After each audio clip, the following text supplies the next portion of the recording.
Alright, so the story behind how I got invested in the Ego was when I first moved into my house, we didn't have a lawnmower, like I said, we lived in an apartment, we didn't need any of that.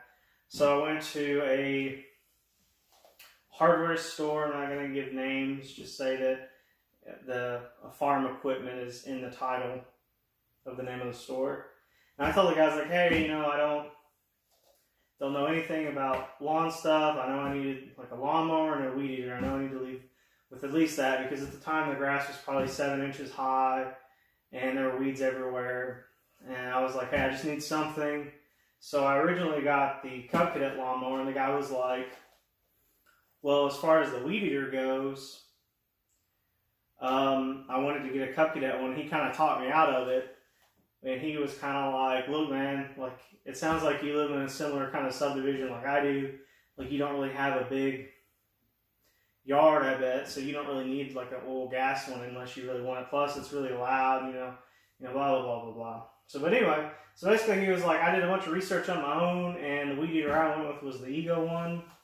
I've used it for about 2 months. The guy told me, he's like, and I've beat the living crap out of it, and it still survives.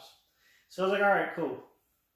So I went to Home Depot and I got the Ego like standalone weed eater.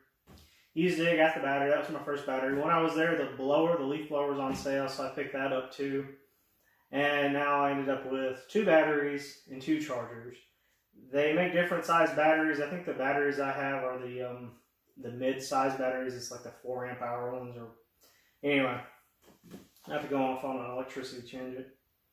But so after a few months, I kind of was like, well, I kind of want an edger. So I ended up getting an edger, which brings me to the first point. If you guys decide to go with Ego, you don't really see them at the Home Depot stores, but you can order them online. They sell, like, it's their version of the combi unit, which is basically, it's a power head. So it's the part that has like the battery, which is kind of like this part. And then it has like a shaft on it, and you can interchange the parts. And the only way to get the edger is to go with the combi unit. So what I learned the hard way from that is that I could have just bought the combi unit and bought the string trimmer with the combi unit, and it was roughly the same price. So instead of having this giant weed eater that takes up space in my garage, I could have just had the head, and I could have had a head that was about half the size, the same as the edger, and it would have been easier for me to store. So that's food for thought for you guys when you're looking to get stuff. I know with their edger and their combi thing, they sell it with like a pole saw, and they sell it with like an edger, like an extended edger that has like a 90 degree, just kind of like the Eco and the steel one. But I'm not quite that into it to go out and get something like that. I don't really have a need for that kind of stuff. So this edger will hopefully fit the bill. And also, I know I said it before, but like, I'm not sponsored by Ego or anything like that. I just use a product, and I kind of like the products. And I thought I'd go ahead and show you guys what's inside the box. So you can see it comes, they really like green. Green's like their color. I guess it's supposed to be like grass. And the other thing with it is they're based in Michigan. So that's kind of cool. They're based in the U.S. And I have actually called them before, because I called them to see if I could do something with the hedge trimmer, and that's where I found out that you can't change the, or not the hedge trimmer, I'm sorry, the edger. See, here it is, the power head and all its accessories. And they were like, now, unfortunately, if you want the weed eater, you're going to have to use the weed eater. You can't change the edger and the weed eater out, and just keep the weed eater. But anyway, but they have a lawnmower too. In hindsight, meaning 2020, probably would have invested in their lawnmower too, just because then it keeps it all in the family, and the batteries are interchangeable. And I don't not mind having a gas lawnmower. It's just, that's more stuff that eventually you have to do maintenance on, but it's learning. So alright, so you open up the box, and you don't knock over your wife's flowers that she got, or she'll kill you. You get the fancy instruction manuals, which I'll go over that just off camera and look at it, be familiar with it. Then you get the edger. You can see it comes with a little plastic cover to put over it. which is probably about that. So one of the things that slides on and off just to kind of keep it on there safe. A big thing I'll note for you guys as far as with the safety is you always want to make sure when you're messing with these tools that you don't have the battery in. But one of the reasons I went with this one is just because, like I said, I'm already married to them, and they said that it comes with like the heads are like dual, so it's not like you see here, there's one piece, and then each one of these kind of move back and forth, so it's more of like a clipping motion, which will hopefully help with the shrubs as far as like cutting the branches off and making a cleaner cut. We got some plastic, we got some stuff. It does feel nice. And then it also has this little button you push down, which I'm assuming is some sort of safety. And then you have, so this is the safety. You have to push that down to hit this. And then it also has a second safety, which is here. So you have to pull this down or to press this as well for it to go. I'm pretty sure if you're not doing both of them, then it's not going to work. But that's just to make sure you keep your fingers and your hands away from the blades, I'm sure.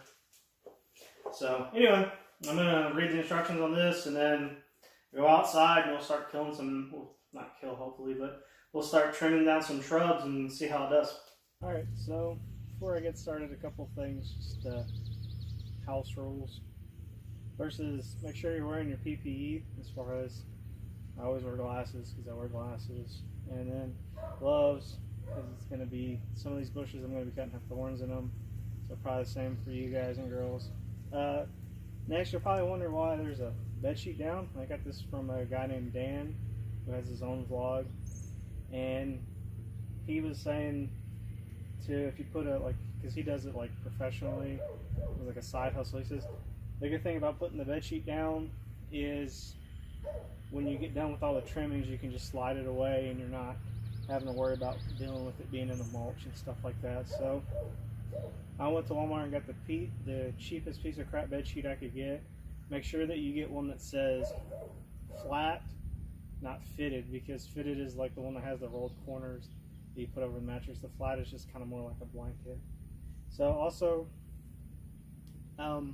me personally, I get super intimidated just having to trim bushes just because I'm not that great at it, and I'm not looking to really do any sort of design with like, orbs or like smooth flowing contrast or anything like that. I just want to chop these things down and get them a lot shorter and smaller, just so that way they're not as much in the way. Alright, so now that that's all done, we'll go ahead and start with this guy. I'm looking to probably take it back about 25 to 40%. So I'm just going to start from side to side, and then when I get done with all these, and then I'll go and do the back. So, alright, here we go.